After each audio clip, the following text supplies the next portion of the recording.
Hello everyone and welcome back to another tutorial for the Ramboat mobile game.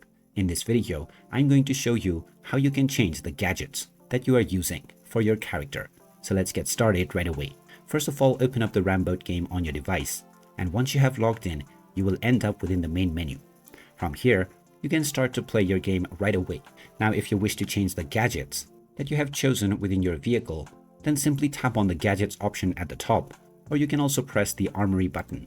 Now, once you are inside this page, tap on Gadgets to make sure that it is the one selected, and you can now see the various different gadgets that you can add to your vehicle or your character.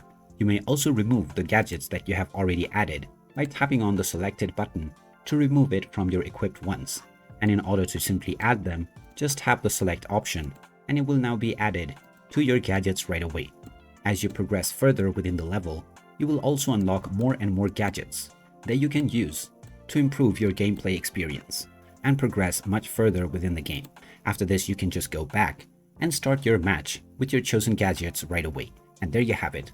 That is how easy it is to change your gadgets on the Ramboat mobile game. If you find this video helpful, don't forget to hit that like button and subscribe to our channel for more useful tips and tutorials.